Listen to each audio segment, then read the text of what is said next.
നമസ്കാരം പ്രിയമുള്ളവരെ. R S പിയെ കുറിച്ച് പറയാറുള്ളത് കൊല്ലത്തിന്റെ സ്വന്തം രാഷ്ട്രീയ പ്രസ്ഥാനം എന്നാണ്. കൊല്ലത്തിന് പുറത്ത് ആർ എസ് പിക്ക് രാഷ്ട്രീയ സ്വാധീനം ഉണ്ടോ എന്ന് ചോദിച്ചാൽ ഈ മുന്നണി മര്യാദകളുടെ പേരിൽ മിക്കപ്പോഴും ഒന്ന് രണ്ട് സ്ഥലങ്ങളിലൊക്കെ ആർ എസ് പിയെ മത്സരിക്കുവാൻ അനുവദിച്ചിട്ടുണ്ടെങ്കിലും ആർ എസ് പിക്ക് കൊല്ലത്തിനപ്പുറം വലിയ രാഷ്ട്രീയ സ്വാധീനങ്ങൾ ഒന്നുമില്ല എന്നതാണ് യാഥാർത്ഥ്യം. ആർ എസ് പിയുടെ ഉദ്ഭവവും വളർച്ചയും തളർച്ചയുമെല്ലാം കൊല്ലവുമായി ബന്ധപ്പെട്ടിരിക്കുന്നു. കരിമണലിലെ രാഷ്ട്രീയ പ്രസ്ഥാനം എന്നു തന്നെയാണ് ആർ എസ് പി അറിയപ്പെടുന്നത്. നമ്മൾ 1980കളിലെയും 90കളിലും ഒക്കെ ഒരു കൊല്ലത്തിൻ്റെ രാഷ്ട്രീയ ചരിത്രം പരിശോധിച്ചാൽ 4-5 മണ്ഡലങ്ങളിൽ സ്ഥിരമായി ആർ എസ് പി സ്ഥാനാർത്ഥികൾ മത്സരിച്ച് വിജയിച്ചു വരുന്നത് കാണാം. കൊല്ലം, ചവറ, കുന്നത്തൂർ, ഇരവിപുരം എന്നീ മണ്ഡലങ്ങളൊക്കെ ആർ എസ് പിയുടെ മണ്ഡലങ്ങളായിരുന്നു. തിരുവനന്തപുരം ജില്ലയിലെ ആര്യനാടും ആർ എസ് പി സ്ഥാനാർത്ഥികൾ സ്ഥിരമായി മത്സരിച്ച് ജയിച്ചു വന്ന ഒരു മണ്ഡലമാണ്. പക്ഷേ ജനകീയനായ കോൺഗ്രസിൻ്റെ മുഖം ജി കാർത്തികേയൻ ആര്യനാട് മത്സരിക്കുവാൻ തുടങ്ങിയത് മുതൽ ആർ എസ് പിക്ക് ആ മണ്ഡലം നഷ്ടപ്പെടുന്ന ഒരു സ്ഥിതിവിശേഷമാണ് ഉണ്ടായിരുന്നത്. പിന്നീട് ആർ എസ് പിയുടെ കയ്യിൽ നിന്ന് ആ സീറ്റ് CPM വാങ്ങിച്ചു. പക്ഷേ കൊല്ലം ജില്ലയിൽ ആർ എസ് പി തങ്ങളുടെ പോക്കറ്റുകളിൽ തങ്ങളുടെ മേധാവിത്വം തുടർന്നു വന്നു. നമ്മൾ കൊല്ലം ജില്ലയുടെ ഒരു രാഷ്ട്രീയ ചരിത്രം എടുക്കുമ്പോൾ വ്യക്തമാകുന്ന മറ്റൊരു കാര്യം കൂടിയുണ്ട്. CPIയും അവിടെ 4-5 നിയമസഭാ മണ്ഡലങ്ങളിൽ മത്സരിക്കുന്നുണ്ടായിരുന്നു. നേരത്തെ പത്തനാപുരം വരെ CPI മത്സരിച്ചിരുന്നു. ചാത്തന്നൂർ, ചടയമംഗലം, കരുനാഗപ്പള്ളി, പുനലൂർ എന്നീ നിയമസഭാ മണ്ഡലങ്ങളിലും CPI സ്ഥിരമായി മത്സരിക്കുകയും വിജയിക്കുകയും ചെയ്ത മണ്ഡലങ്ങളാണ്. അതായത് കൊല്ലം ജില്ലയിൽ CPMനേക്കാൾ ശക്തി ഒരുപക്ഷെ ഘടകകക്ഷികൾക്കാണോ എന്ന രീതിയിൽ CPIയും ആർ എസ് പിയും അവിടെ ഒരു മേധാവിത്വം പുലർത്തിയിരുന്നു. ഞാൻ ഈ ആർ എസ് പി രണ്ട് വിഭാഗവും LDFൽ ഉണ്ടായിരുന്നപ്പോഴുള്ള ഒരു കാര്യമാണ് പറയുന്നത്. അതിനുശേഷം 2001 ആർ എസ് പിയിലെ ഒരു വിഭാഗം UDFൽ എത്തുന്നത്. ബേബി ജോണിൻ്റെയൊക്കെ മരണശേഷം ഷിബു ബേബി ജോൺ ഉൾപ്പെടുന്ന ഒരു വിഭാഗം UDFൽ എത്തുന്നത്. 2001 തെരഞ്ഞെടുപ്പിൽ ആർ എസ് പിയുടെ ഒരു പ്രകടനം വെച്ച് നോക്കുകയാണെങ്കിൽ കൊല്ലത്ത് ബാബു ദിവാകരനും ചവറയിൽ ഷിബു ബേബി ജോണും UDFനോടൊപ്പം നിൽക്കുന്ന 2 MLAമാർ ആർ എസ് പിക്ക് വിജയിപ്പിക്കുവാൻ കഴിഞ്ഞു. ഇടതുപക്ഷത്തിനോടൊപ്പം നിൽക്കുന്ന ആർ എസ് പിക്കും 2 MLAമാരുണ്ടായി. കുന്നത്തൂരിൽ നിന്ന് കോവൂർ കുഞ്ഞുമോനും ഇരവിപുരത്ത് നിന്ന് A അസീസും വിജയിച്ചു. അങ്ങനെ 2 മുന്നണികളിലും ആർ എസ് പി തങ്ങളുടെ സ്വാധീനം ഉറപ്പിച്ചു. 2 MLAമാർ വീതം 2 മുന്നണികളിലും ഉണ്ടായി. 2006 നിയമസഭാ തെരഞ്ഞെടുപ്പിൻ്റെ റിസൾട്ട് പരിശോധിക്കുകയാണെങ്കിൽ ഇടതുപക്ഷത്തോടൊപ്പം നിൽക്കുന്ന ആർ എസ് പിക്ക് 3 MLAമാരുണ്ടായി. കോവൂർ കുഞ്ഞുമോൻ അദ്ദേഹത്തിൻ്റെ വിജയം നിലനിർത്തി കുന്നത്തൂരിൽ നിന്ന്. ചവറയിൽ പക്ഷേ UDFനോടൊപ്പം നിൽക്കുന്ന ഷിബു ബേബി ജോൺ പരാജയപ്പെട്ടു. അദ്ദേഹത്തിൻ്റെ പിതാവിൻ്റെ ശിഷ്യനും സന്തത സഹചാരിയുമായ NK പ്രേമചന്ദ്രനോട് 1768 വോട്ടുകൾക്ക് ഷിബു ബേബി ജോൺ പരാജയപ്പെട്ടു. അതുപോലെ UDFനോടൊപ്പം ഉണ്ടായിരുന്ന ബാബു ദിവാകരൻ കൊല്ലത്ത് PK ഗുരുദാസൻ എന്ന് പറയുന്ന CPM നേതാവിനോട് പരാജയപ്പെട്ടു. ഇരവിപുരത്ത് A അസീസ് LDFനോടൊപ്പം ഉണ്ടായിരുന്ന ആർ എസ് പി വിജയിച്ചു. അങ്ങനെ UDFനോടൊപ്പം ഉണ്ടായിരുന്ന ആർ എസ് പി 2006 നിയമസഭാ തെരഞ്ഞെടുപ്പിലും സംപൂജ്യരാകുന്നു. 3 സീറ്റ് LDFനോടൊപ്പം ഉണ്ടായിരുന്ന ആർ എസ് പി നേടുന്നു. 2011 നിലത്തുമ്പോൾ UDFനോടൊപ്പം നിൽക്കുന്ന ആർ എസ് പി ഒറ്റ സീറ്റ് കിട്ടുന്നു. കാരണം നേരത്തെ പരാജയപ്പെട്ട ചവറ സീറ്റ് NK പ്രേമചന്ദ്രനെ പരാജയപ്പെടുത്തി ഷിബു ബേബി ജോൺ തിരികെ പിടിക്കുന്നു. ഇരവിപുരത്ത് A അസീസ് LDFനോടൊപ്പം ഉണ്ടായിരുന്ന A അസീസ് വിജയം നിലനിർത്തുന്നു. കുന്നത്തൂരിൽ കോവൂർ കുഞ്ഞുമോനും വിജയിക്കുന്നു.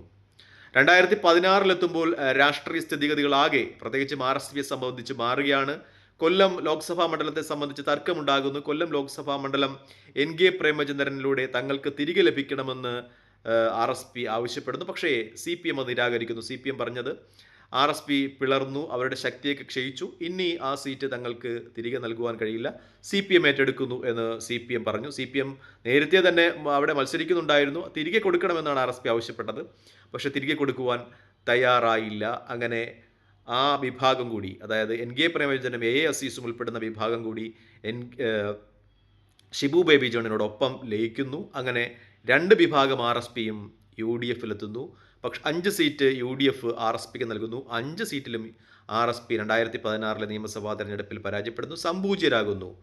പക്ഷേ കോവൂർ കുഞ്ഞുമോൻ ആദ്യമൊക്കെ ഈ NK പ്രേമചന്ദ്രനോടൊപ്പം ഉണ്ടായിരുന്നു. എന്നിട്ടും അവസാന പ്രാവശ്യം കളം മാറി അദ്ദേഹം LDFൽ എത്തുന്നു. LDF അദ്ദേഹത്തിന് സീറ്റ് കൊടുക്കുന്നു. ആ സീറ്റ് കോവൂർ കുഞ്ഞുമോൻ വിജയിക്കുന്നു. അതായത് LDFനോടൊപ്പമുള്ള ആർ എസ് പി ഒറ്റ സീറ്റിൽ നേടുന്നു. UDFനോടൊപ്പമുള്ള ആർ എസ് പി സമ്പൂർണ്ണ പരാജയരാകുന്നു, സംപൂജ്യരാകുന്നു. 2021 ഈ തെരഞ്ഞെടുപ്പ് ഫലം തന്നെ ആവർത്തിക്കുന്നു. 5 സീറ്റുകൾ മത്സരിക്കുന്നു. 5ലും UDFനോടൊപ്പമുള്ള ആർ എസ് പി പരാജയപ്പെടുന്നു. കോവൂർ കുഞ്ഞുമോൻ LDFനോടുള്ള R S P Kunnathur seat നിലനിർത്തുന്നു. പക്ഷേ നമ്മൾ ഈ റിസൾട്ട് നോക്കുമ്പോഴും ഒരു കാര്യം വിസ്മരിച്ചുകൂടാ. കാരണം ആർ എസ് പിക്ക് ഏറ്റവും നല്ല ഒരു എം പി ലോക്സഭയിലേക്ക് ഉണ്ടാകുന്നു. ഏറ്റവും നല്ല എം പി എന്ന് പറയുന്നത് അദ്ദേഹം പല പ്രാവശ്യം ഏറ്റവും നല്ല എം പിക്കുള്ള പല അവാർഡുകൾ നേടിയിട്ടുള്ള ഒരു വ്യക്തിയാണ്. എൻ കെ പ്രേമചന്ദ്രയുടെ ആർ എസ് പി ദേശീയ തലത്തിൽ അറിയപ്പെടുന്ന ഒരു സ്ഥിതിവിശേഷം കൂടിയുണ്ട്. പക്ഷേ കേരളത്തിൽ അവർ സംപൂജ്യരാകുന്നുവെങ്കിലും ആർ എസ് പി എന്ന് പറയുന്ന രാഷ്ട്രീയ പ്രസ്ഥാനം ദേശീയ തലത്തിൽ എൻ കെ പ്രേമചന്ദ്രൻ എന്ന മികച്ച എൻ പിയിലൂടെ അറിയപ്പെടുന്ന ഒരു സ്ഥിതിവിശേഷം കൂടി ഉണ്ടായിട്ടുണ്ട്. എൽ ഡി എഫിലായിരുന്നെങ്കിൽ ഒരു പക്ഷേ സാധിക്കില്ലായിരുന്നു, അവർ സീറ്റ് കൊടുക്കില്ലായിരുന്നു, ലോക്സഭയിലേക്ക് സീറ്റ് കൊടുക്കില്ലായിരുന്നു എന്നൊരു സ്ഥിതിവിശേഷം കൂടി നമ്മൾ ഈ അവസരത്തിൽ ചർച്ച ചെയ്യേണ്ടതുണ്ട്. നമ്മൾ ഈ ആർ എസ് പി മത്സരിക്കുന്ന സീറ്റുകളുടെ എണ്ണമൊക്കെ എടുത്ത് നോക്കിയാൽ ചവറ, ഇരവിപുരം, കുന്നത്തൂർ, ആറ്റിങ്ങൽ, മട്ടന്നൂർ എന്നീ 5 സീറ്റുകളാണ് മത്സരിക്കുന്നത്. അതിൽ ആർ എസ് പിക്ക് വിജയസാധ്യതയുള്ള മണ്ഡലങ്ങൾ എന്ന് പറയുന്നത് ചവറയും കുന്നത്തൂരും ഇരവിപുരവുമാണ്. അതിൽ ഏറ്റവും കൂടുതൽ വിജയസാധ്യതയുള്ള മണ്ഡലം ചവറയും കുന്നത്തൂരുമാണ്. പിന്നെ ആറ്റിങ്ങലിൽ കഴിഞ്ഞ പ്രാവശ്യം ആർ എസ് പി 3-ാം സ്ഥാനത്തായിരുന്നു. അവിടെ സി പി എമ്മും ബി ജെ പിയും തമ്മിലായിരുന്നു മത്സരം.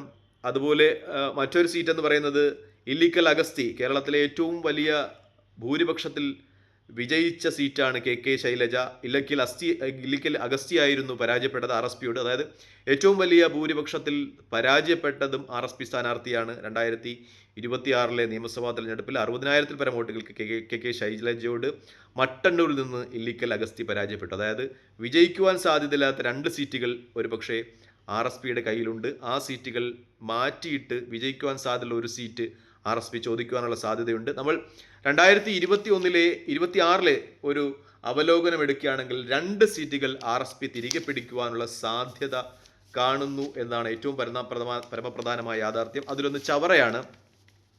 ചവറയിൽ വിജയൻ പിള്ളയോട് 2016 ഷിബു ബേബി ജോൺ പരാജയപ്പെടുന്നത് 6386 വോട്ടുകൾക്കാണ്.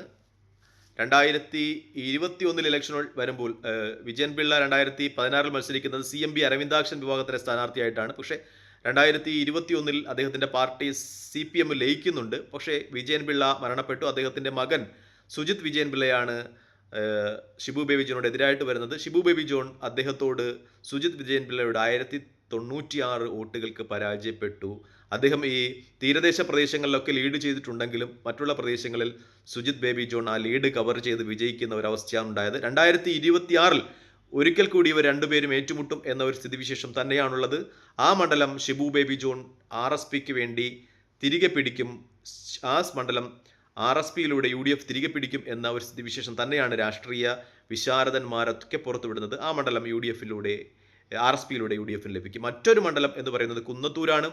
കുന്നത്തൂർ മണ്ഡലം 2529 വോട്ടുകൾക്കാണ് കോവൂർ കുഞ്ഞുമോൻ തൻ്റെ ബന്ധു കൂടിയായ ഉല്ലാസ് കോവൂറിനെ പരാജയപ്പെടുത്തിയത്. 2021 വീണ്ടും അവർ രണ്ടുപേരും തമ്മിൽ ഏറ്റുമുട്ടുന്ന സ്ഥിതിവിശേഷമുണ്ടായി.